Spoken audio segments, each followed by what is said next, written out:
Interested Gahanna parents gather around the living room to hear Superintendent Steve Barrett address the district's long-term vision for its buildings and facilities.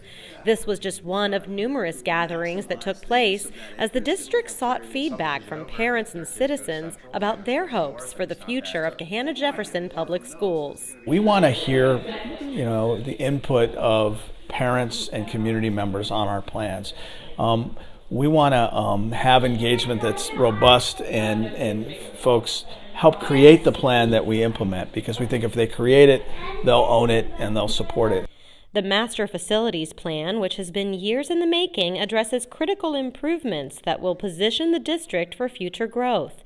Phase 1 of the now approved plan includes building a new Lincoln Elementary, making classroom and various other renovations throughout the district, and developing a workable solution to address needs at Gahanna Lincoln High School. I think it's a great idea that they're redoing Lincoln and getting a new elementary school. I think it'll be great for that area and will really help the overcrowding. I know as a kindergarten teacher it's very heartbreaking to turn people down because we're maxed out in terms of students. It's nice to go to the school where you live. It's been a long time coming. I think this district has a quality and a standard that they want to keep, and this phase 1 will help to make sure that's a reality. Phase 2 includes additions to High Point and Black Lake Elementary, additions to the middle schools, and either the renovation or replacement of Gahanna Lincoln High School.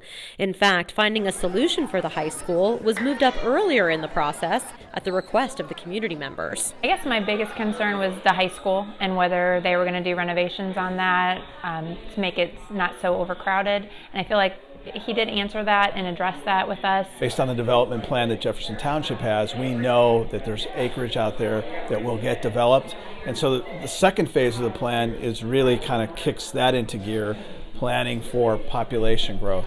We think our high school will be over 2,700 kids in 2026. So planning for that is an important thing. And coming out and listening to folks, they'd like to see the high school, at least at this coffee, they'd like to see the high school moved up a phase. The benefits of the Master Facilities Plan are numerous.